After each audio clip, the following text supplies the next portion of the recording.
ఓం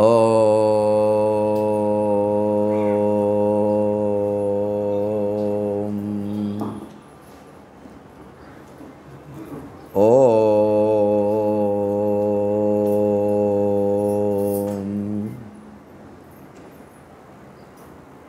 ఓం గురుర్బ్రహ్మా గురుర్విష్ణు గురుర్దేవో మహేశ్వరః గురుః సాక్షాత్ పరబ్రహ్మ తస్మై శ్రీ గురవే నమః.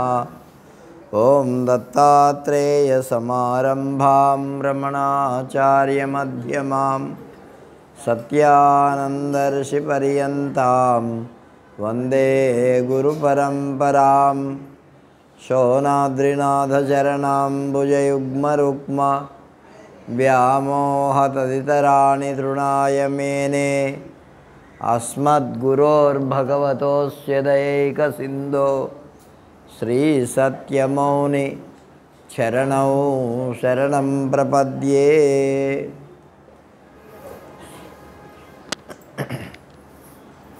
కృష్ణాయ వాసుదేవాయ హరయే పరమాత్మనే ప్రణతః క్లేశనాశాయ గోవిందాయ నమో నమః.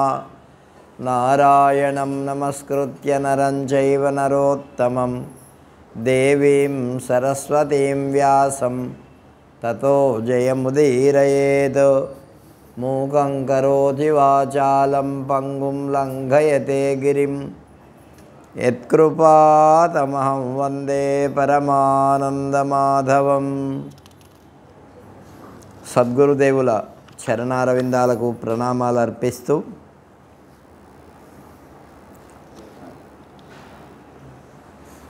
మనం 7వ రోజులో ప్రవేశించాం. విష్ణు పురాణం గురించి తెలుసుకుంటున్నాం. ముంబై భగవాన్ శ్రీ సత్యానంద మహర్షి భక్త మండలి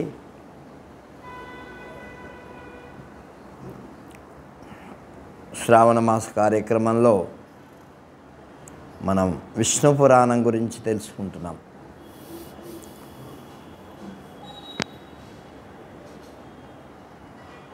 ఈ ప్రాణులు ఉత్పత్తి అయినాయి, వాటికి ఆహార విషయాలు కూడా ఉత్పత్తి కావాలి, అవి కూడా చెప్తున్నాడు. మైత్రేయ మహర్షి పరాశర మహర్షిని అడుగుతున్నాడు.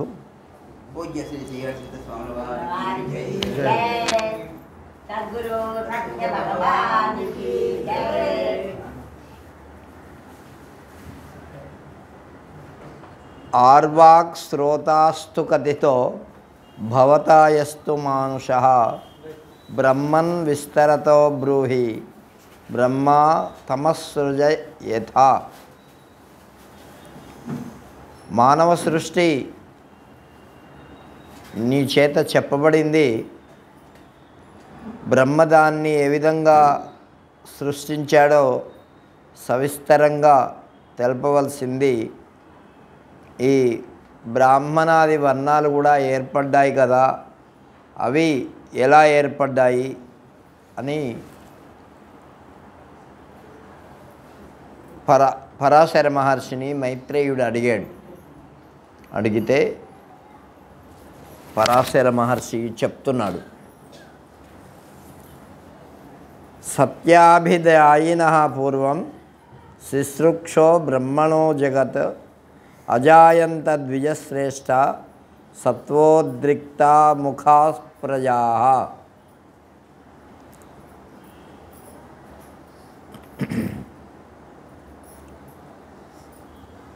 సత్వగుణం కలిగినటువంటి వాళ్ళు బ్రాహ్మణులయ్యారు, రజోగుణం కలిగినటువంటి వాళ్ళు మరి క్షత్రియులయ్యారు, తమోగుణం కలిగినటువంటి వాళ్ళు ఇంకా శూద్రులు మొదలైనటువంటి వాళ్ళు అయ్యారు. బ్రాహ్మణ క్షత్రియాది 4 వర్ణాలుగా విస్తరింపబడ్డాయి. ముఖము, వక్షస్థలము, ఊరుద్వయము, పాదద్వయం నుంచి క్రమంగా బ్రాహ్మణులు, క్షత్రియులు, వైశ్యులు, శూద్రులు అని సృష్టింపబడ్డారు. ఆ తర్వాత వాళ్ళ కర్మలను బట్టి, వాళ్ళు చేసేటటువంటి పనులను బట్టి, ఈ వృత్తులను బట్టి వాళ్ళకు ఈ పేరు వచ్చింది. సదాచారం, చక్కని శ్రద్ధ కలిగినటువంటి వాళ్ళు వాళ్ళ కర్మానుష్ఠానం ద్వారా పరమమైనటువంటి నిర్మలులైనటువంటి వాళ్ళు, శుద్ధమైనటువంటి మనస్సు కలిగినటువంటి వాళ్ళు బ్రాహ్మణులయ్యారు. ఆ పిమ్మట ఈ వాళ్ళు తినేటటువంటి ధాన్యములు సృష్టింపబడ్డాయి. వడ్లు, యవలు, గోధుమలు, చిరువడ్లు, నువ్వులు, కొర్రలు, ఊదర్లు, ఆళ్ళు, లంకలు, మినుములు, పెసలు, చిరుశనగలు, అనుములు, ఉలువలు, కందులు, శనగలు, ఇంకా జనుములు అనేటటువంటి 17 రకాలైనటువంటి పంటలు పండించబడ్డాయి, తయారు చేయబడ్డాయి. ఆ తర్వాత వడ్లు, యవలు, మినుములు, గోధుమలు, చిరువడ్లు, నువ్వులు, కొర్రలు, ఉలువలు, చానులు, నివ్వరులు, జర్తిలములు, అడవి నువ్వులవి, గోధుమలు, వెదురు బియ్యము, కొర్రలు అనే ఈ 14 రకాలైనటువంటివి యజ్ఞం కోసం సృష్టింపబడ్డాయి. ప్రతిదినం మానవులైనటువంటి వాళ్ళు 5 రకాలైనటువంటి పాపాలు చేస్తూ ఉంటారు. ఆ పాపాలు పోగొట్టుకోవడానికి 5 రకాలైనటువంటి యజ్ఞములు చేయాలా అని చెప్పాడు. ఎవరు? పరాశర మహర్షి. ఏమిటంటే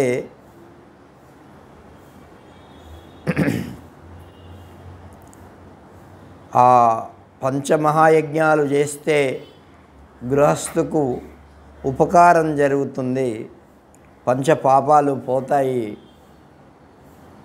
ఏమిటంటే బ్రహ్మయజ్ఞము, పితృయజ్ఞము, దైవయజ్ఞము, భూతయజ్ఞము, మనుష్యయజ్ఞం. ఈ 5 రకాలైనటువంటి యజ్ఞాలు ప్రతి గృహస్థు చెయ్యాలి. గృహస్థులు ఇప్పుడు చేటతో చెరుగుతుంటారు, దాంట్లో కొన్ని పురుగులు నశిస్తూ ఉంటాయి. అట్లాగే రోలు రుబ్బుతూ ఉంటారు, దానివల్ల కూడా కొన్ని క్రిములు, సూక్ష్మ క్రిములు పోతూ ఉంటాయి. అట్లాగే అలుకుతూ ఉంటారు, చిమ్ముతూ ఉంటారు, దానివల్ల కూడా ఈ విధంగా పాత్రలు శుద్ధి చేస్తూ ఉంటారు. అగ్నితో మరి ఆహార పదార్థాలు వండేటప్పుడు కూడా కొన్ని పదార్థాలు, కొన్ని సూక్ష్మమైనటువంటి క్రిములు అవి చనిపోతాయి. కాబట్టి ఈ 5ంటికి 5 యజ్ఞములు చెయ్యాలి అని చెప్పాడు. పితృయజ్ఞం అంటే పితృదేవతలకు వాళ్ళకు శ్రాద్ధాధికారులు పెట్టడం. బ్రహ్మయజ్ఞము, దైవయజ్ఞము, దేవపూజ మొదలైనటువంటివి చెయ్యడం. భూతయజ్ఞము అంటే ప్రాణులకి వాటికి కూడా ఆహారం సమర్పించడము. తర్వాత మనుష్య యజ్ఞము, మానవులకు కూడా అతిథి దేవోభవ అంటారు కదా.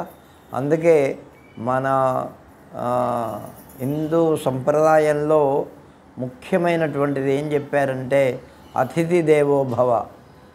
ఆ అతిథులను పుట్టిగా పోనీయకూడదంట, వాళ్ళకి ఏదో ఒకటి పెట్టి పంపించాల. కాబట్టి ఇవాళ ఆ విధంగా మరి అతిథిని పూజించినటువంటి వాడు కృష్ణ పరమాత్మ. వాళ్ళ ఇంటికి కుచేలుడు వస్తే ఎట్లా పూజించాడు ఆయన, భాగవతంలో ఈ విషయం అద్భుతంగా చెప్పబడింది. ఈ విధంగా మరి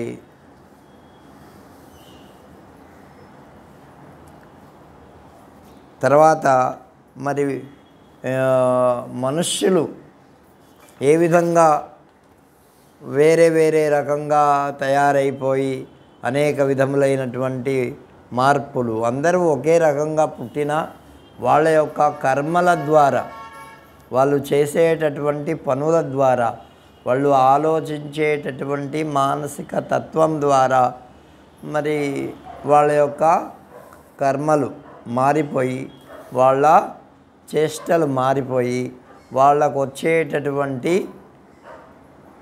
ఈ కొందరు గుడ్డివాళ్ళుగా పుడతారు, కొందరు చెవిటి వాళ్ళుగా పుడతారు, కొంతమంది కుంటి వాళ్ళుగా పుడతారు, కొంతమంది గూని వాళ్ళుగా పుడతారు, కొంతమందికి చేతులు ఉండవు. ఇట్లా అనేక రకాలైనట్టు, కొంతమందికి బుద్ధి బాగా వికసించదు. ఇట్లా ఎన్నో రకాలు ఇప్పుడు చూస్తూ ఉంటాం కదా మనం. నానా ప్రకారాలైనటువంటి, అంటే వాళ్ళ యొక్క కర్మలే వాళ్ళకు అలా చేస్తూ ఉంటాయి అని శాస్త్రం చెప్పింది.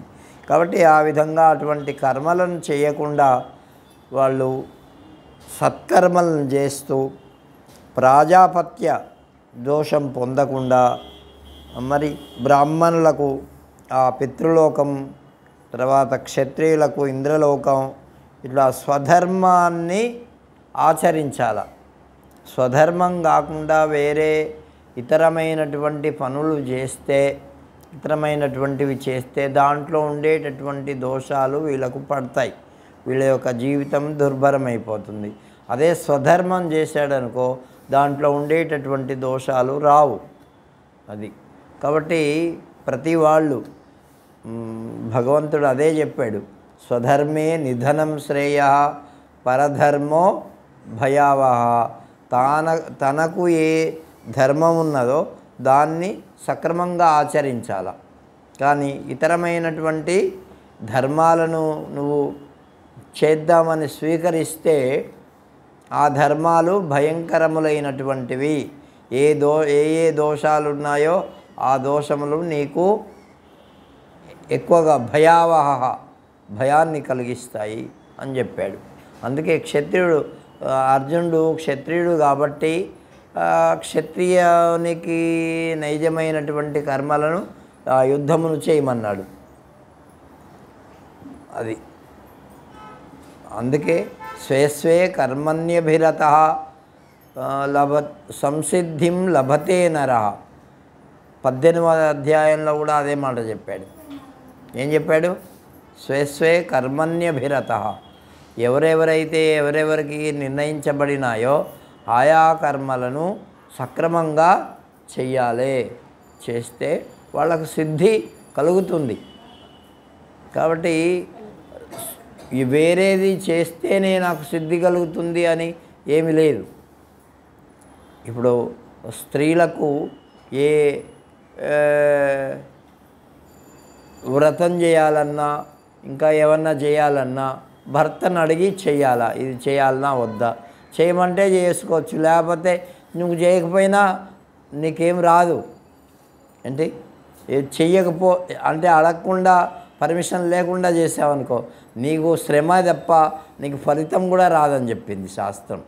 ఇంకా నేను అంతకంటే ఎక్కువ చెప్పలేను, లేకపోతే వాళ్ళు నా మీద కోప్పడతారు. అది కాబట్టి పురుషులు కూడా అంతే. పురుషులు ఎలా ఉండాలి అంటే శాస్త్రం చెప్పినటువంటి పనులను చెయ్యాలి. అంతేగాని వాళ్ళకి ఇష్టం ఉన్నటువంటి పని చేస్తానంటే శాస్త్రం ఒప్పుకోదు. అందుకే 16వ అధ్యాయంలో భగవంతుడు చెప్పాడు, నా ఇష్టం ఉన్నటువంటి పని చేస్తా అంటే కుదరదు. కాబట్టి భగవంతుడు ఇంకా ఏం చెప్పాడంటే తనకు సంబంధించినటువంటి పనులు ఏవైతే ఉంటాయో వాటినే పూజగా భావించి ఎవడైతే చేస్తాడో వాడికి సిద్ధి కలుగుతుంది.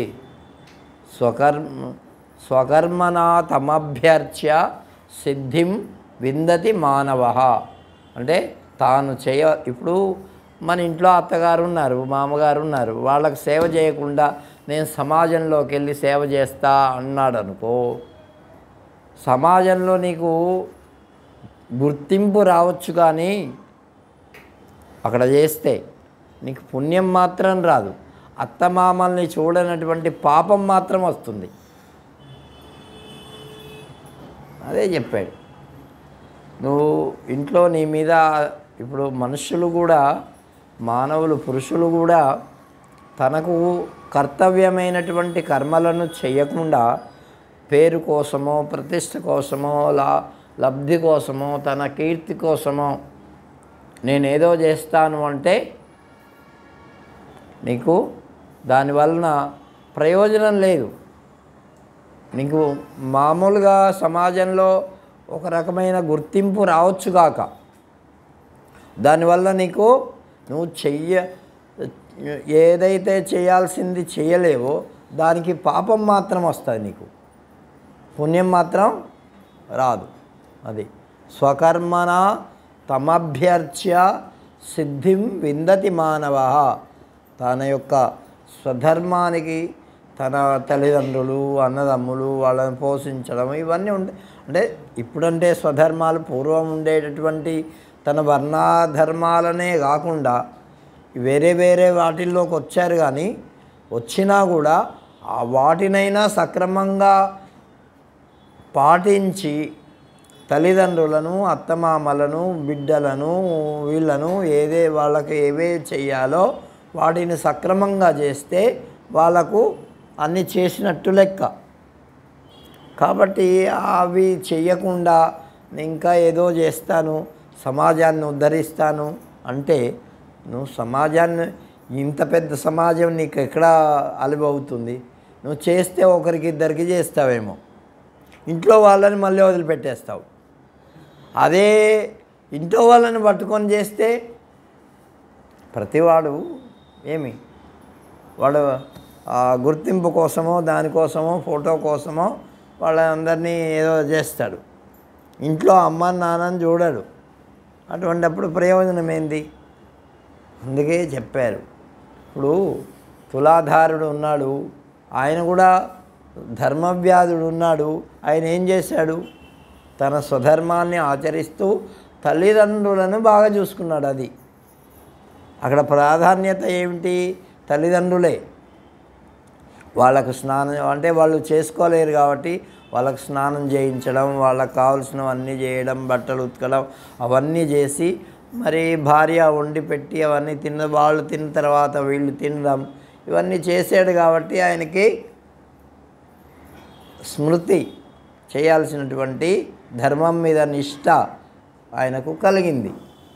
ఆ నిష్ఠ పోలే ఎప్పటి వరకు? ఆయన చచ్చేంత వరకు. ఆ ధర్మం ఆచరిస్తేనే ఆయనకు సిద్ధులు కూడా కలిగాయి. ఏంటి? ఎక్కడి నుంచియో వచ్చేటటువంటి కౌశికుడు ఫలాని వాడు వస్తున్నాడు అనేటటువంటి జ్ఞానం కలిగింది. కాబట్టి ఈ విధంగా స్వధర్మాన్ని వదిలిపెట్టి ఎవడైతే పనులు చేస్తాడో వాడికి సిద్ధి కలగదు అని భగవంతుడు చెప్పాడు. ఇంకా నువ్వు యజ్ఞాలు, యాగాలు, వ్రతాలు ఇవన్నీ చేయకపోయినా పర్వాలేదు, నీ కర్తవ్యాన్ని సక్రమంగా నిర్వర్తించాలి. అది నిర్వర్తిస్తే నీకు తప్పకుండా అన్నింటి మీద శ్రద్ధ కలుగుతుంది. ఇప్పుడు పెద్దవాళ్ళ నీకు అది చేయాలనుకుంటే వాళ్ళ మీద నీకు శ్రద్ధ ఉండాలి కదా, వాళ్ళ చెప్పినటువంటి మాట నువ్వు చేయాలి కదా, సహజంగా వస్తుంది అది. కాబట్టి ఆ విధంగా పెద్దవాళ్ళు చెప్పినారు. కాబట్టి స్వకర్మణ తమభ్యర్చ, నన్ను ఎవడు ఆరాధిస్తున్నాడంటే అంటే భగవంతుడు చెప్తున్నాడు, తన చేయవలసినటువంటి ధర్మాన్ని సక్రమంగా ఆచరిస్తే నా పూజ చేసినట్టే అని చెప్తున్నారు భగవంతుడు. అందుకని సేవ చేసి ధార్మికులైన ధన్యులకు, శూద్రులకు కూడా మరి నా స్థానం కలుగుతుంది అని చెప్పాడు భగవంతుడు. భగవంతుడు ఏం చెప్పాడు భగవద్గీతలో 9వ అధ్యాయంలో? అపిచేత్సు దురాచారో భజతే మామనన్యభాక్ సాధురేవ సమంతవ్య సమ్యక్ వ్యవసితో హి సహా. అంటే అపిచేత్సు దురాచార, ఎంత దురాచారుడైనా ఎంత దుర్మార్గుడైనా ఏమిటి అనన్యభాగ్, అనన్యమైనటువంటి చిత్తం చేత నన్ను పూజిస్తే, నన్ను సేవిస్తే వాళ్ళకు పుణ్యాత్ములు అయిపోతారయ్యా, వాళ్ళకి సిద్ధి కలుగుతుంది అని చెప్పాడు. ఏమి కాబట్టి ఆ విధంగా సిద్ధి సంభవిస్తుంది.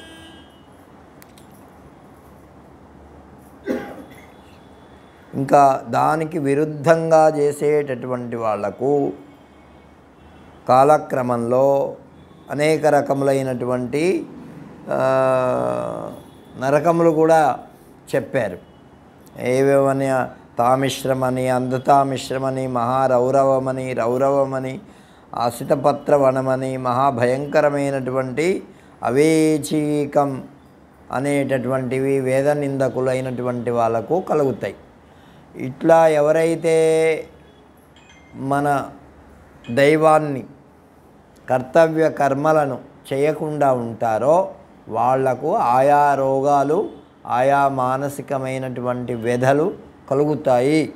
అందుకని సమాజం అంతా కూడా మారిపోతుంది. ఒక్కొక్కరికి ఒక్కొక్క రోగం.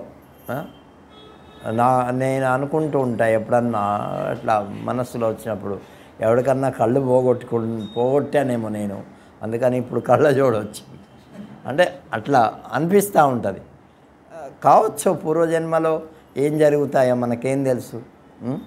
కాబట్టి అట్లా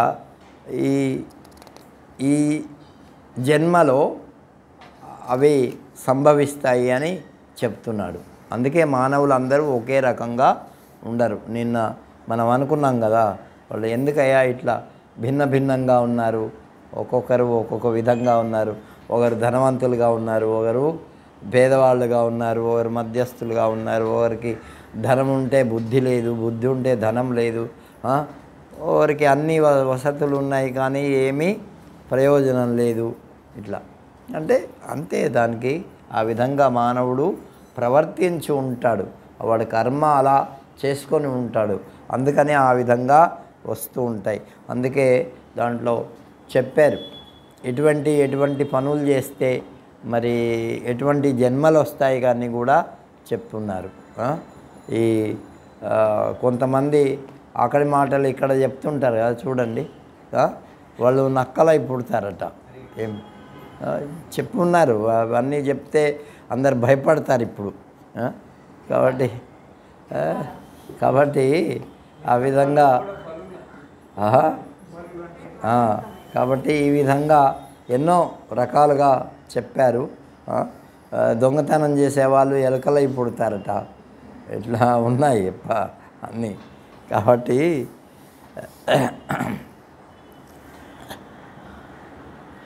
ఆ తర్వాత ఏం చెప్పాడంటే, స్వయంభూ అంటే ఈ మనుష్యుల్ని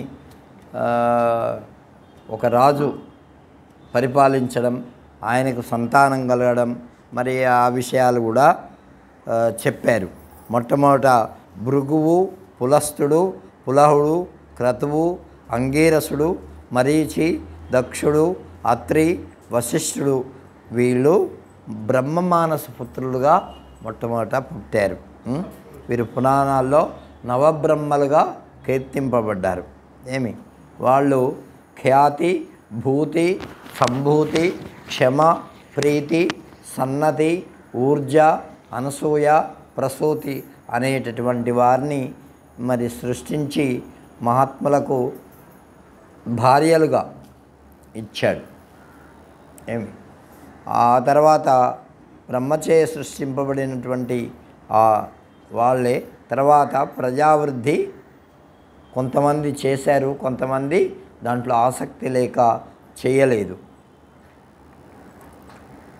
ఆ తర్వాత బ్రహ్మదేవుని నుంచే క్రోధం కూడా పుట్టిందట, అగ్నిజ్వాలలు వచ్చాయట, 3 లోకాలు దగదగ మండిపోయాయి. కాబట్టి ఆ విధంగా ఆయన వాళ్లకు ఇచ్చిన తర్వాత ఇంకా ఏం చెప్పాడంటే, మాయ అనేటటువంటిది పుట్టింది. ఆ తర్వాత సృష్టి కార్యం ప్రారంభమైంది. శతరూప అనేటటువంటి ఆమె స్వయంభూ మనువుకి భార్యగా ఇచ్చారు. ఆమె ద్వారా మరి ఈ ప్రపంచమంతా కూడా మానవులంతా కూడా ఉద్భవించినారు. ఆమెకు ప్రియవ్రతుడు, ఉత్తానపాదుడు అనేటటువంటి ఇద్దరు కుమారులు పుట్టారు. ప్రసూతి, ఆకూతి అనేటటువంటి కుమార్తెలు కూడా పుట్టారు. ఆ కన్యలు మరి ఆ తర్వాత ప్రసూతిని దక్షునికి ఇచ్చి వివాహం చేశారు. తర్వాత ఆకూతిని రుచికి ఇచ్చి వివాహం చేశారు. ఈ దక్షునికి మళ్ళీ 24 మంది కన్యలు కలిగారు. వాళ్ళల్లో శ్రద్ధ, లక్ష్మి, ధృతి, తుష్టి, పుష్టి, మేధ, క్రియ, బుద్ధి, లజ్జ, శాంతి, వసువు, సిద్ధి, కీర్తి అనేటటువంటి 13 కూడా మరి ధర్ముడు అనేటటువంటి వాడికి పత్నులుగా అంటే భార్యలుగా వచ్చారు. మిగిలిన చిన్నవారు 11 మంది వాళ్ళు కూడా ఖ్యాతి, సతి, సంభూతి, స్మృతి, ప్రీతి, క్షమ, సన్నతి, అనసూయ, ఊర్జ, స్వాహ, స్వధ ఈ 11 మంది పేర్లు. వాళ్ళు కూడా మరి క్రమంగా మరీచి సంభూతిని, అంగిరసుడు స్మృతిని, పులస్త్యుడు ప్రీతిని, పులహుడు క్షమను, క్రతువు సన్నతిని, అత్రి అనసూయను, వశిష్ఠుడు ఊర్జను, అగ్ని స్వాహను, పితరులు స్వధను ఈ విధంగా యథాక్రమంగా మరి మునీశ్వరులు స్వీకరించారు. ఇక శ్రద్ధ, చల, లక్ష్మి, ధృతి, తుష్టి వీళ్ళందరూ కూడా కుమారులుగా వాళ్ళని కన్నారు ఒక్కొక్కరు.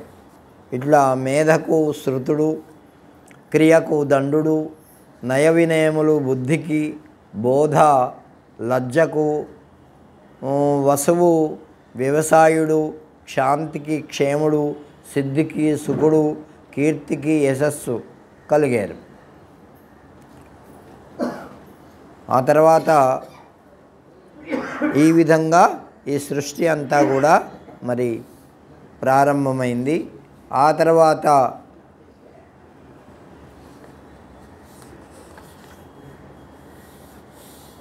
ఈ మైత్రేయ మహర్షి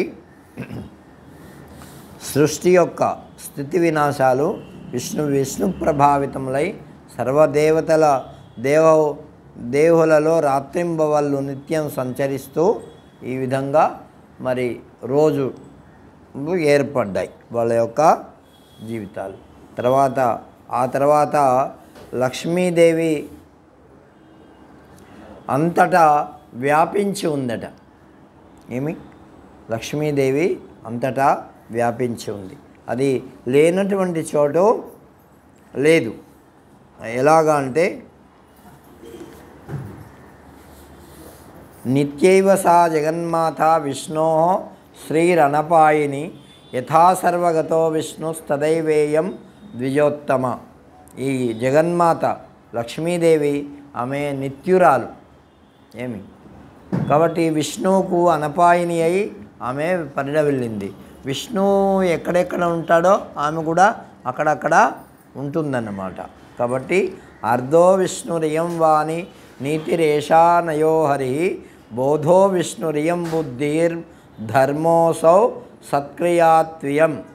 విష్ణువు అర్థము, ఆమె శబ్దము, హరి నయుడు, ఆమె నీతి, విష్ణువు జ్ఞానము, ఆమె బుద్ధి, ఆయన ధర్మము, ఆమె సత్క్రియ. ఇట్లా ప్రతి చోట కూడా ఆమె ఆ విధంగా విస్తరించింది. మరి విష్ణువు సృష్టించు స్రష్ట, ఈమె చేయబడేటటువంటి సృష్టి. శ్రీ లక్ష్మీ భూమి, హరి భూధరుడు, భగవంతుడు సంతోషం, లక్ష్మీ శాశ్వతమైన తుష్టిని ఇచ్చేటటువంటిదిగా ఈ అయితే లక్ష్మి ఎట్లా ప్రాదుర్భవించిందయ్యా అని అడిగితే ఆయన చెప్పాడు. ఎవరు? ధర్మ పరాశర మహర్షి. ఒకప్పుడు దేవతలకు రాక్షసులకు యుద్ధం జరిగింది.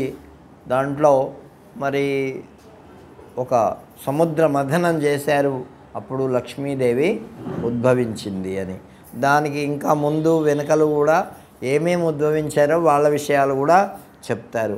ఇట్లా సర్వగతమైనటువంటి లక్ష్మీదేవిని ఎవరైతే ఉపాసిస్తారో వాళ్ళకి ఆమె అన్నపానములకు తక్కువ లేకుండా చేస్తుందట. అది అందుకే నమామి సర్వం సర్వేశ అనంతమజమవ్యయం లోకధామధరాధార అప్రకాశమభేదినం నారాయణమనీయాంసం అశేషానామనీయసాం సమస్తానాం గరిష్టం యద్ భూధరాదీనాం గరీయసాం.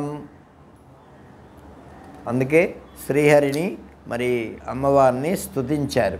పరః పరస్తాత్ పురుషాత్ పరమాత్మస్వరూపదృక్ యోగిభిః చింత్యతే యోసౌ ముక్తిహేతుర్ముముక్షుభిః అని ఆమెను మరి స్తుతించినారన్నమాట. ఈ విధంగా కళాకాష్ట నిమేషాది కాలసూత్రస్య గోచరే ఆమెకే కళ అని పేరు, కాష్ట అని పేరు, నిమేషం అని పేరు. ఇవన్నీ కూడా ఆ శ్రీహరి పట్ల కృతజ్ఞతతో ఉండేటటువంటివే అని చెప్తూ కారణం కారణస్యాపి తస్య కారణ కారణం తర్కాణానాం హేతుం త్వాం ప్రణతాస్మః సురేశ్వరం. ఈ జగత్తుకు ఎవరు కారణుడో, కారణానికి కారణమైనటువంటి వాడో, బ్రహ్మాండమై ఉన్నాడో దానికి పంచభూతములు కారణం, పంచతన్మాత్రలు కారణం, దానికి కారణం అహంకారాది మనస్తత్వాలు కారణం, మూల ప్రకృతి అయి ఉన్నాడో అట్టి దేవేశ్వరునకు నమస్కారము. అంటే మన పంచభూతాలు తర్వాత ఈ సమస్త ప్రాణులకి తన్మాత్రలకి ఎవరైతే మూల పురుషుడు ఉన్నాడో ఆయనకి నమస్కారము అని మనకు చెప్పారు. ఇక కొన్ని లెక్కలు కూడా చెప్పారు మనకు. లెక్కలు 1 2 3 మనకు ఉన్నాయా లేవా ఇవి? కాబట్టి ఇవన్నీ ఉన్నాయి. ఇంగ్లీష్లో వేరే రకంగా ఉంటాయి, మన తెలుగులో వేరే రకంగా ఉన్నాయి, అయితే సంస్కృతంలో మరొక రకంగా ఉన్నాయి. అదే తెలుగు అంటే ఇక హిందీలోనే తెలుగులోనే రాస్తున్నాం మనము. అయుతం అంటే 10,000, అయుతాయుతం అది అంటే 10 కోట్లు. దాని అంశగా స్వల్ప భాగం మాయ. అంత మాయ అంటే అంత స్వల్పంగా ఉంది. దానివల్లనే మనకు మరి ఎన్నో ఇక్కట్లు కలుగుతున్నాయి. కాబట్టి ఈ విధంగా మన సృష్టిని చెప్పారు. ఈ సృష్టి ఇంకా విస్తారంగా చెప్పారు. అయితే ఎప్పుడైతే క్షీరసాగర మథనం జరిగిందో దాంట్లోంచి మొట్టమొదట ఏమొచ్చింది అంటే కామధేను వచ్చింది. దేవతలేమో తోకవైపు మరి ముఖం వైపు రాక్షసులు పట్టుకొని ఒక పెద్ద మందర పర్వతంని దానికి వాసుకి అనేటటువంటి నాగబామును పట్టుకొని తిప్పారన్నమాట. ఆ మందర పర్వతం కిందికి పోతూ ఉంటే భగవంతుడు తాబేలు అవతారం ఎత్తి కూర్మ అవతారం అన్నమాట. దాన్ని కింద ఆ నీళ్ళల్లో కిందికి పోకుండా ఎత్తి పట్టుకున్నాడు అన్నమాట. అప్పుడు వాళ్ళు మథనం చేశారు. అప్పుడు మొట్టమొదట ఏమొచ్చింది? దాంట్లో కామధేను వచ్చింది. ఆ తర్వాత వారుణి వచ్చింది. ఆ తర్వాత పారిజాత వృక్షం వచ్చింది. ఆ తర్వాత అప్సరోగణములు వచ్చాయి, అప్సరసలు. ఆ తర్వాత చంద్రుడు వచ్చాడు. ఆ తర్వాత విషం వచ్చింది. విషం, హాలాహలం. ఏమి హాలాహలం వచ్చినప్పుడు మరి అదంతా కూడా సృష్టిని అంతా కూడా కాల్చేసేటటువంటి పరిస్థితిలో ఉంటే పరమేశ్వరుడు దాన్ని మింగాడు. ఈ విషయము భాగవతంలో చాలా స్పష్టంగా బాగా ఆమె పరమేశ్వరుణ్ణి మింగమని చెప్పిందట. అంటే తన విషం మింగితే ఏమైపోతారు, కానీ ఆ అమ్మవారికి తన మంగళసూత్రం మీద అంత నమ్మకం ఉందట. మా పరమేశ్వరుడికి ఏమి కాదు, అందుకే ఆయన కంఠంలో పెట్టుకున్నాడు. ఏమి ఈ లోపలికి పోతే ఆయన లోపల ఎన్నో లోకాలు ఉన్నాయి, అవి మాడిపోతాయి. బయట ఉంటే బయట ఉండే లోకాలు మాడిపోతాయి. అట్లా కాకుండా ఆయన కంఠంలో పెట్టుకొని ఆ గరళ కంఠం, అది కూడా ఒక ఆభరణం అయిందంట ఆయనకి. అందుకే చెప్తుంటారు పెద్దవాళ్ళు ఏమిటంటే, కడివి బాత్ అందరికి అర్థమై ఉంటుంది. ఇక్కడ హిందీ మాట్లాడతారు కదా, కాబట్టి అది బయట చెప్పకూడదు, లోపల మింగకూడదు. అటు ఇటు ఏమి లోపల పెట్టుకుంటే నీకు ద్వేషం వచ్చేస్తుంది కదా, దానివల్ల నీకు నష్టం. అదే బయట చెప్పామనుకో వాళ్ళతో విరోధం. కడివి బాత్ బోల్నా నహీ క్యా, ఇతరులకు ఇష్టంగా అన్నటువంటి మాటను చెప్పకూడదు. అది సత్యమే అయినప్పటికీ ఏంటి చెప్పాలని రూల్ ఏమున్నది, గమ్ము ఉంటే సరిపోయి. కొంతమందికి అది బయటకు చెప్తే వాళ్ళ జీవితాలు పాడవచ్చు, ఏమి వాళ్ళు నష్టపోవచ్చు, లేకపోతే ఇతరులకు తగువులు రావచ్చు. కాబట్టి అటువంటివి ఏమన్నారు, అందుకే మనతో కళ్ళతో చూసినా కూడా అటువంటి చెప్పకూడనటువంటి మాటలు, చెప్పకూడనటువంటి విషయాలు మనం చెప్పకూడదు. అది అట్లా పెద్దలు చెప్పినారు కొన్ని ఇవన్నీ. కాబట్టి అందుకే ఎక్కడ ఏది మాట్లాడాలో అటువంటి జ్ఞానం ఉండాల ప్రతి వాళ్ళకి. ఇది మాట్లాడవచ్చునా మాట్లాడకూడదా అనేటటువంటి, అందుకే మన మహర్షుల వారు సత్యవాణి అనే పుస్తకంలో రాస్తూ మొట్టమొదటి వాక్యం అదే రాశారు, నువ్వు ఎట్లా మాట్లాడాలో ముందు తెలుసుకో. ఇది కాబట్టి ఆలోచించి మాట్లాడమన్నారు. ఇది కాబట్టి విషం వచ్చింది, అవి కూడా వచ్చాయి. కామధేను కల్పవృక్షం వచ్చింది. తర్వాత ధన్వంతరి వచ్చాడు. ఔషధులు ఇవన్నీ ఎవరెవరికి ఏ మందులు ఇవన్నీ అవి వచ్చాయి. తర్వాత లక్ష్మీదేవి వచ్చింది పాలకడల్లో. ఆమెను ఆమె మరి స్వీకరించడానికి చాలామంది పోటీ పడ్డారు. లాస్ట్కి వస్తే అందరూ కూడా నీకెవరో ఇష్టమో వాళ్ళ దగ్గరికి వెళ్ళమంటే అప్పుడు విష్ణుమూర్తి దగ్గరికి వెళ్ళింది. విష్ణుమూర్తి యొక్క వక్షస్థలంలో ఆమె నివాసం ఏర్పరచుకున్నది. అందుకే ఈ భృగు మహర్షి ఒకసారి ఏదో ఇట్లనే వస్తే ఆయన మరి విష్ణుమూర్తి యొక్క మహా గొప్పతనం తెలుసుకోవాలి అంటే అక్కడ ఎవ్వరూ కూడా పరీక్ష చేయడానికి సిద్ధపడలే. ఈ భృగు మహర్షి నేను పోతా అన్నాడు. ఆయన పోయాడు. విష్ణుమూర్తి ఎక్కడ ఉన్నాడో పడుకొని ఉన్నాడు. ఆయన పడుకొని ఉంటే ఆయన వక్షస్థలంలో తన్నాడు. ఆయన తంతే ఆయనకేం కోపం రాలే. ఆ స్థలంలో ఉండేటటువంటి లక్ష్మీదేవికి కోపం వచ్చింది. అందుకని బ్రాహ్మణులకు శాపం పెట్టిందట, బ్రాహ్మణుల దగ్గర నేను ఉండా, అందుకని దరిద్రులు అయిపోతారు అని చెప్పి శాపం అని చెప్తుంటారు. కాబట్టి శ్రీహరి యొక్క వక్షస్థలాన్ని చేరిందామె. ఆ తర్వాత మహావిష్ణు మళ్ళీ అమృతం వచ్చింది. ఆ తర్వాత వస్తే ఆమె మరి దేవతలకు రాక్షసులకు పోటీ పడ్డారు, మేము తాగుతామంటే మేము తాగుతామని.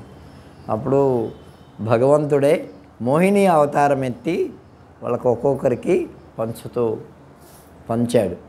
అది రాక్షసులు ఒకడు వచ్చి దేవతల యొక్క పంక్తిలో కూర్చున్నట. అది మరో దాంట్లో వస్తుంది, ఈ కథ ఉంది, పురాణాల్లోనే ఉంది. అయితే వాడిని చంద్రుడు సూర్యుడు గమనించి వాళ్ళ విష్ణువు ఆ మోహిని అవతారంలో ఉన్న ఆమెకు చెప్తే వీళ్ళిద్దరూ ఇలా అయ్యా వాడు వచ్చి అక్కడ అమృతం తాగుతున్నాడు అంటే వెంటనే విష్ణుమూర్తి ఏం చేశాడంటే చక్రం తీసి వాళ్ళ యొక్క శిరస్సును ఖండిస్తే వాళ్ళే రాహువు కేతువు అయ్యాడనమాట. ఒక్కడే వాడు. రాహు అంటే వాడి తల వేరుగా ఉంటుంది, కేతువు వాడి మొండె ఉంటుందన్నమాట. వాళ్ళే ఈ చంద్రగ్రహణం సూర్యగ్రహణం వస్తుంది చూడండి, వాళ్ళని మింగుతారన్నమాట. అప్పుడు అదే అందుకే చంద్రగ్రహణం వచ్చేది. అంటే ఇవన్నీ ఇప్పుడు చంద్రగ్రహణము సూర్యగ్రహణము మనకు కనిపిస్తున్నాయా లేదా, సత్యమా అవునా కాదా, ఇది సత్యమైనప్పుడు తక్కినవన్నీ కూడా సత్యమై ఉండాలిగా, ఏనా అబద్ధమా? సందేహం లేదు. ఎందుకంటే ఇవి వాళ్ళు పంచాంగాల్లో ఇవి సూర్యగ్రహణం చంద్రగ్రహణం టైంకి రాస్తారు. మరి అవన్నీ అది సత్యమైనప్పుడు పంచాంగాల్లో రాసినవి కూడా అది. కాబట్టి ఈ విధంగా చెప్పారన్నమాట.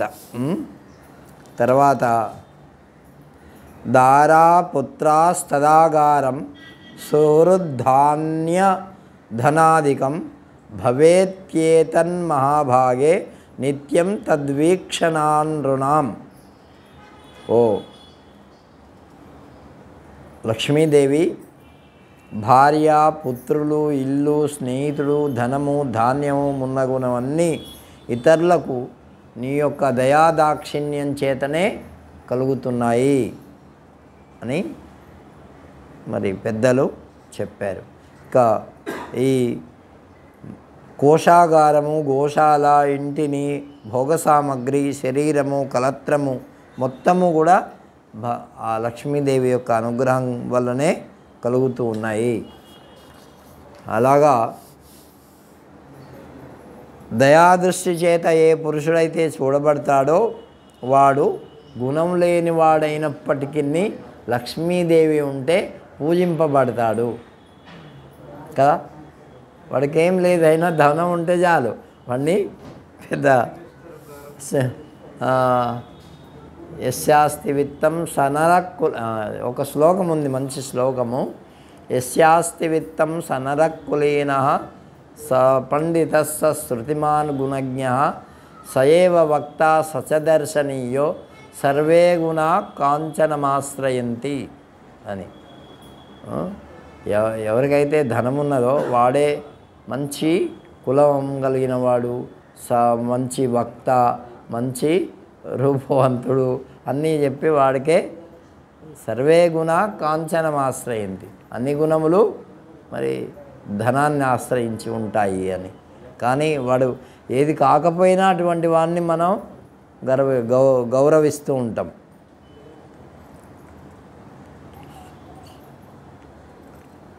కాబట్టి లక్ష్మీదేవి శ్రీరువాచ త్రైలోక్యం త్రిదశ శ్రేష్ఠ నా సంత్యక్ష్యామి వాసవ దత్తో వరో మయాయస్తే శ్రోత్రారాధన తుష్టయా.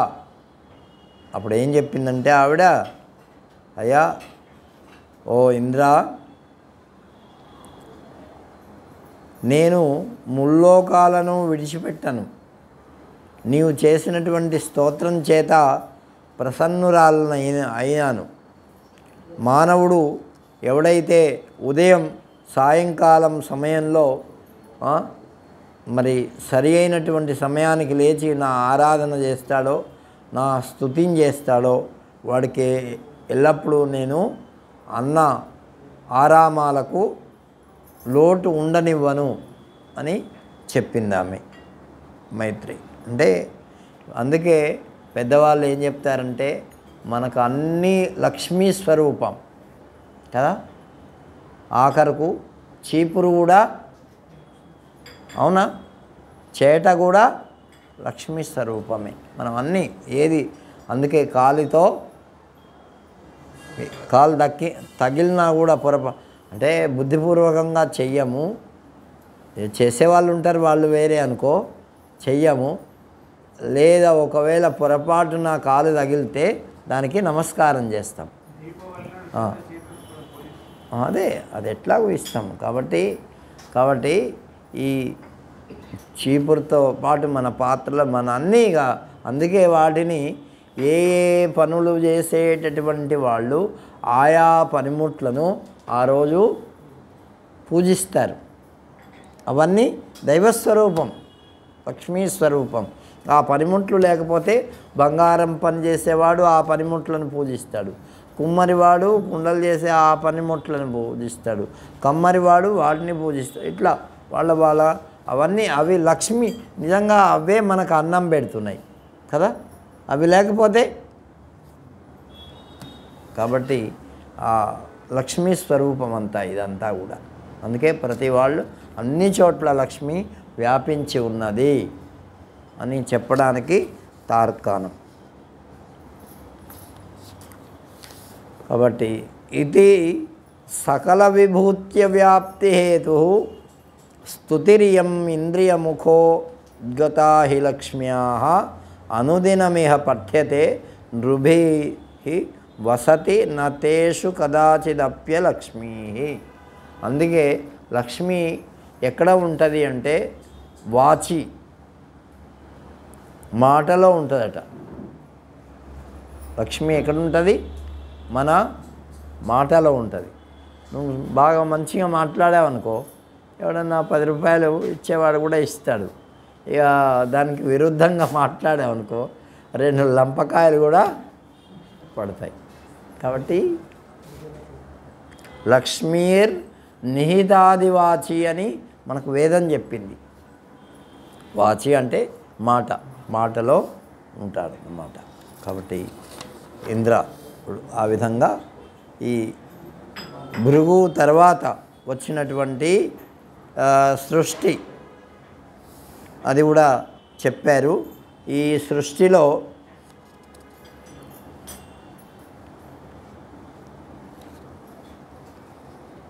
పూర్వ స్వయంభూ మన్వంతరంలో అగస్త్యుడు అని చెప్పబడ్డాడు. ప్రజాపతి అయినటువంటి పులహుని యొక్క భార్య క్షమ, ఆమె కర్దముడు, అవరీవంతుడు, సహిష్ణు అనే 3 కుమారులను కన్నది.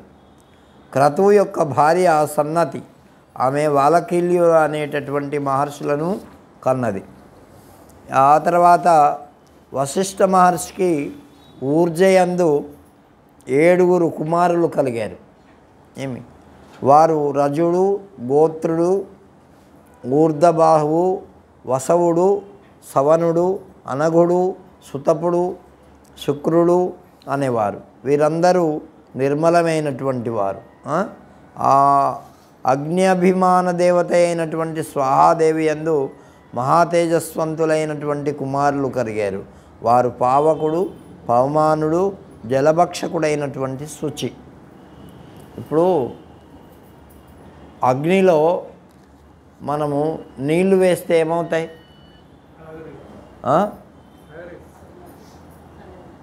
అరే అగ్ని చల్లారిపోతుంది కూడా కదా. అదే ఎక్కువ అగ్ని ఉన్నదనుకో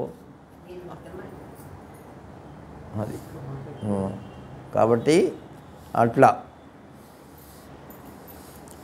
ఇక వారికి ముగ్గురికి ఒక్కొక్కరికి 15 మంది చొప్పున కలిగారు సంతానం.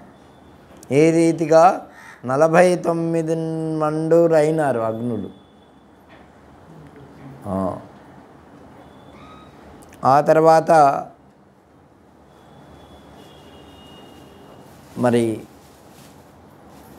ఇరువురు బ్రహ్మవాదినులు యోగినులు ఉత్తమ జ్ఞానంతో కూడుకున్నవారు సకల సద్గుణాలతో కూడుకున్నవారయ్యారు. బర్షదులు స్వధాదేవి స్వాహాదేవి. ఇక వాళ్ళ యొక్క సంతానం కూడా మళ్ళీ విస్తృతంగా ఏర్పడింది. ఇక ఆ తర్వాత ఈ ఉత్తానపాదుడు అని చెప్పాం కదా మొట్టమొదట. కాబట్టి ఆ ఉత్తానపాదుడి యొక్క వంశము గురించి చెప్తున్నారు. ఆ ఉత్తానపాదుడి యొక్క వంశంలో ఆ ఉత్తానపాదుడికి సురుచి మరి మరొక ఆమె సునీతి అని ఇద్దరు భార్యలు ఆయనకు. ఆ సురుచి అనేటటువంటి ఆమెకు ఉత్తానపాదుడు ఒక కుమారుడు కలిగాడు. ఆయన పేరు దీంట్లో చెప్పినట్టుగా అనిపించట్లేదు. కాబట్టి ఆమె సునీత ఏమో పెద్ద ఆమె, సురుచి ఏమో చిన్న ఆమె. ఆయనకు అయితే ఆ రాజుగారికి సురుచి అంటే ఎక్కువ ఇష్టం. ఏమి ధర్మ సంబంధమైనటువంటి ప్రీతి మాత్రమే కలిగింది ఆయనకు. ఆ సునీతికి ధ్రువుడు అనేటటువంటి పుత్రుడు పుట్టాడు. ఇక ఒకనాడు వాళ్ళిద్దరూ సురుచికి ఉత్తముడు అనేటటువంటి వాడు పుట్టాడు. ఏమి వాళ్ళు ఇట్లా ఆడుకుంటూ ఒకరోజు వాళ్ళ నాన్నగారి ప్రియవ్రతుడి దగ్గరికి వచ్చారు. వాడు ఉత్తముడు వాళ్ళ నాన్నగారి తొడ మీద కూర్చున్నాడు. ఏమి అక్కడ సురుచి కూడా ఉంది. ఈ ధ్రువుడు కూడా నేను కూడా కూర్చుంటా అని చెప్పి వచ్చేసరికి మరి ఆమె కూర్చోనివ్వలే. ఏం చెప్తుందంటే, వత్స క్రియతే కిం వృధా వత్స మాహానేశమరోదతః అన్యస్త్రీ గర్భసంజాతే వాస సంభూయ మమోదరే. నా ఉదరంలో పుట్టకుండా నువ్వు ఇతరమైనటువంటి స్త్రీ యొక్క ఉదరంలో పుట్టావు, అందుకని నువ్వు ఆ ఉత్తానపాదుడి యొక్క ఒడిలో మరి నీకు స్థానం లేదు. ఒకవేళ కూర్చోవాలనుకుంటే నా ఉదరంలో పుడితే నీకు ఆ స్థానము అని ధిక్కరించి అతన్ని మాట్లాడితే పాపం ఆయన చాలా బాధపడతాడు. తనకేదో అందనటువంటి వస్తువు పోయింది అని. అప్పుడు ఆమె అలా అనగానే చిన్నవాడు పాపం వీడికి ఏం తెలుస్తుంది, అమ్మ దగ్గరికి వస్తాడనమాట. వచ్చి చెప్తాడు. కొద్దిగా వాడిని చూస్తే కొద్దిగా బాధ వేస్తుంది. అమ్మ చెప్తుంది సునీతి తన ఒడిలో కూర్చోబెట్టుకొని, వత్స నీ కోపానికి కారణం ఏమిటి, నువ్వు ఇలా ఉన్నావేంటి అని అడిగితే ఆయన అంటాడు, నన్ను మా నాన్నగారి ఒడిలో కూర్చోనివ్వలేదు మా చిన్నమ్మ అని చెప్తాడు. తథాపి దుఃఖం న భవాన్ కర్తుమర్హసి పుత్రక యస్య యావత్ సతేనేవ స్వేన తుష్యతి బుద్ధిమాన్. ఇక్కడ మంచి నీతి చెప్తుంది ఆమె. ఎవరు? సునీతి ఏం చెప్తుందంటే, ఇదిగో తన ప్రారంధానికి దుఃఖపడవలసినటువంటి అవసరం లేదు. మనమందరం ఏదన్నా చిన్న కష్టం కలిగితే మనకేమనిపిస్తుంది? దుఃఖం వస్తుందా రాదా? తన ప్రారంధానికి అదే చెప్తుంది ఆమె. నీవు దుఃఖపడవలసినటువంటి అవసరం లేదు. ఈ చిన్నదానికి ఏడుస్తున్నావు ఎందుకు? కాబట్టి బుద్ధిమంతుడు ఏదైతే తనకు ఉన్నదో, దేనితోనైతే ఉన్నదో దాంతోనే తృప్తి పడాలి. ఏమి ఇప్పుడు మనకు ఒక 10 లక్షలు ఉన్నాయనుకో, దాంతోనే సద్వినియోగం చేసుకొని ఏదైనా తృప్తి పడాలి. వాడికి కోట్లు ఉన్నాయి మనకు లేవే అని బాధపడాల్సినటువంటి అవసరం లేదు. అది చెప్పేది. కాబట్టి చాలామంది బాధ లేని దాన్ని తెచ్చిపెట్టుకొని బాధపడుతూ ఉంటారు కదా. వాళ్ళకి అంత ఉన్నదే, వాళ్ళకి ఇంత ఉన్నది, మనకు లేదే అని. అందుకే చెప్తున్నది ఆమె, సుశీలో భవధర్మాత్మ మైత్ర ప్రాణిహితే రతః నిమ్నం యథాపహ ప్రవణా పాత్రమాయాంతి సంపద. అది సుశీలుడవు, ధర్మాత్ముడవు, స్నేహపాత్రుడవు, సర్వభూతహిత ఆసక్తుడవు కా. ఇలా అయితే నీకు తక్కువేమీ ఉండదు. ఎలా కావాలి? సుశీలుడు కావాలా, ధర్మాత్ముడు కావాలి, స్నేహపాత్రుడు కావాలి, అన్ని ప్రాణులకు మేలును చేసేటటువంటి వాడు కావాలి. ఏమి? నీరు ఏ విధంగానైతే పల్లానికి ప్రవహిస్తుందో ఆ విధంగానే సంపదలు కూడా పాత్రుడైనటువంటి వాడికి, యోగ్యుడైనటువంటి వాడికి తమంతట తామే చేరుతాయి. వాడు ఎక్కువ ప్రయత్నం చేయాల్సినటువంటి అవసరం లేదు అని మంచి మాట చెప్పింది. ఎవరు? వాళ్ళ అమ్మ సునీతి. అప్పుడు ధ్రువుడు అంటున్నాడు, అమ్మ నాకు ఊరడింపు కలిగేటట్లు నీవు ఉపదేశం చేశావు, అయినా సురుచి పలికినటువంటి వాక్యాలు ఉన్నాయే అవి నా హృదయంలోంచి బయటకు పోవటంలే అన్నాడు. అంటే కొన్ని అలా మాటలు ఉంటాయి, ఎవరిని చూస్తే ఎప్పుడో అన్నటువంటివి జ్ఞాపకం వస్తాయి, జ్ఞాపకం వస్తాయి. కాబట్టి అటువంటి మాటలు అనకూడదు. ఈ సమస్త జగత్తులచే పూజింపబడేటటువంటి, ఆదరింపబడేటటువంటి సర్వశ్రేష్టమైనటువంటి ఏ స్థానం ఉందో ఆ స్థానం నేను పొందాల. ఆ విషయం చెప్పు నాకు అన్నాడు. అంటే ఇప్పుడు తండ్రి గారి ఒళ్ళో కూర్చుంటే ఒక రక్షణ భావము, పూజ్యభావం ఏదో వస్తుంది కదా. అంతకంటే గొప్పదైనటువంటి స్థానం నాకు ఏంటి? పూజ్యమైనటువంటి స్థానం కావాలా, అందరి చేత ఆదరింపబడేటటువంటి స్థానం కావాలా. అటువంటి స్థానం ఎట్లా వస్తుంది? దానికోసం నేను ప్రయత్నం చేస్తా అని చెప్పి మంచి అంటే కాన్సెప్ట్ చెప్పాడు. అప్పుడు అన్నది,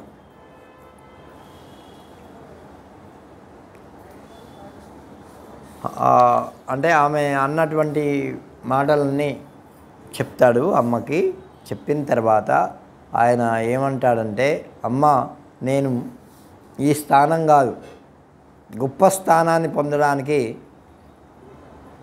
వెళ్తా, శాశ్వత స్థానం కోరుకుంటాను అని నిర్జగామ గృహాన్మాతు రిత్యుక్త్వా మాతరం ధ్రువ పురాచ్చ నిష్క్రమ్య తతస్తతో బాహ్యోపవనం యయౌ. ఆయన ఇంట్లోంచి బయలుదేరి మరి వెళ్ళిపోతాడు. నేను తపస్సు చేస్తా అని చెప్పి నగరాన్ని దాటి నిర్గమించి ఉద్యానవనానికి వెళ్తాడు. అక్కడ కొంతమంది ఋషీశ్వరులు ఉంటారు. ఆ ఋషీశ్వరులను చూస్తాడు, వాళ్ళకు నమస్కారం చేస్తాడు, అభివాదనం చేసి మరి వాళ్ళని అడుగుతాడు, నేనేం చేస్తే బాగుంటుంది, నేను ఇలా అనుకుంటున్నా. అంటే అయ్యా, ఈ లోకంలో నువ్వు అంత పెద్ద పదవి పొందాలంటే ఈ భగవంతుడి కంటే అన్యమైనటువంటి పదార్థాలు ఏవీ కావయ్యా, అదొక్కటే, అది పొందితే అన్నీ పొందినట్టే, అదే పెద్ద స్థానం. నచింత్యం భవత కించిత్ ధ్రియతే భూపతి పిత నచైవేష్ట వియోగాది తవ పశ్యామ బాలక. ఓ బాలక, నువ్వు విచారించవలసిన అవసరం ఏమున్నది? నీ తండ్రి జీవించే ఉన్నాడు, నీ ఇష్టం, నువ్వు ఆయన దగ్గరికే పోవచ్చు అన్నారు ముందు. అంటే ఆయనకి నప్పలేదు. అది నప్పకపోతే నువ్వు ఇంత చిన్నగా ఉన్నావు, ఇక్కడ ఏం చేస్తావయ్యా అంటే ఆయన అప్పటికి 4-5 సంవత్సరాల వయస్సు అట ఆయనకి. చిన్నప్పుడు పడినటువంటి గాయము మరి అంత తొందరగా పోదు. కాబట్టి ఆయన అన్నాడు. నువ్వు అందులోకి ఇక్కడ చెప్పదగినటువంటిది ఏమిటంటే, కొంతమంది స్వభావాలు ఊరుకుంటాయి ఏదన్నా చెప్తే, కొంతమంది స్వభావాలు ఊరుకోవు. అంటే వాళ్ళ జన్మను బట్టి కూడా ఉంటుంది. ఇప్పుడు సహజంగా బ్రాహ్మణుడు అవమానాన్ని సహిస్తాడు, సహించి ఓర్చుకుంటాడు క్షమ. తర్వాత ఎప్పుడన్నా సరే, కానీ వీడు క్షత్రియ వంశంలో పుట్టినటువంటి వాడు కదా, అటువంటి వాళ్ళు సాధారణంగా అవమానాన్ని భరించరు. ఏమి అట్లా కొన్ని జాతులు ఉంటాయి. అంటే జాతులను నేను కించపరచడం కాదు, ఏమిటంటే ఆ జాతుల స్వభావమే అట్లుంటుంది. ఇప్పుడు మన వాళ్ళు కూడా అంటుంటారు కదా, కొన్ని పాములుని ఏదన్నా కొడితే అవి ఊరికనే పోతాయి అది ఇదని, అదే నాగుంబామును కొడితే పగబడతాయిరా అంటుంటారు కదా. అది ఎక్కడికొన్నా వచ్చి కుడుతుందని ఒక ప్రసిద్ధి. అట్లా అంటే వాళ్ళ జాతిని బట్టి, వాళ్ళ వంశాన్ని బట్టి కూడా ఈ స్వభావాలు మారుతుంటాయి. ఏమి అందుకే కృష్ణ పరమాత్మ భగవద్గీతలో ఒక మంచి మాట చెప్పాడు. నేను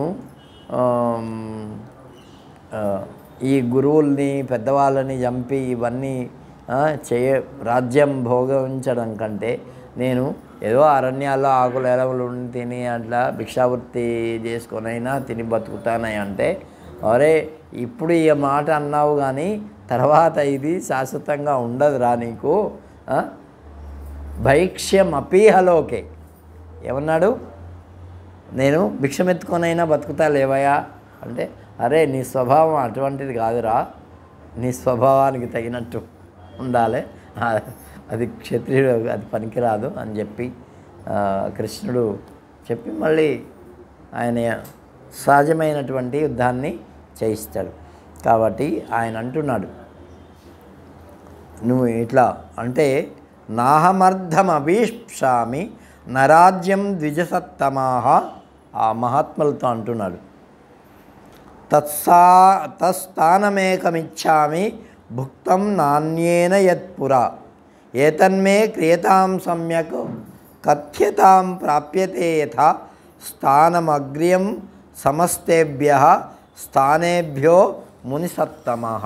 ఓ మునీశ్వర్లారా, ద్విజోత్తములారా, నేను ధనాన్ని ఆశించటం లేదు, రాజ్యాన్ని కూడా ఆశించటం లేదు.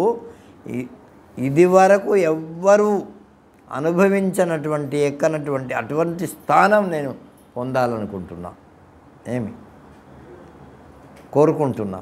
కాబట్టి అది ఒక్కటి తెలియజేయండి నాకు, ఆ అగ్రస్థానంలో నిలబడాలని నాకున్నది అంటే వాళ్ళు అప్పుడు భగవంతుని ఆరాధన వాళ్ళు చెప్తారు. ఎలా ఆరాధన చేస్తాడో అది రేపు తెలుసుకుందాం మనం, సమయం కావచ్చింది.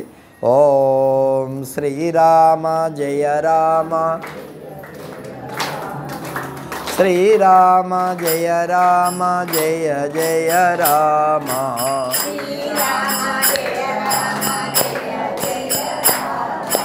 శ్రీరామ జయ రామ జయ జయ రామ,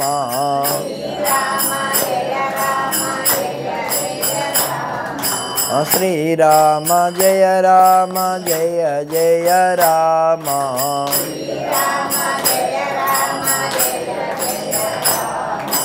శ్రీరామ జయ రామ జయ జయ రామ,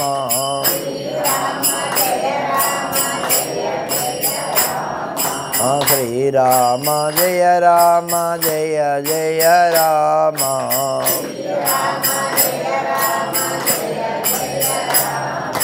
శ్రీరామ జయ రామ జయ జయ రామ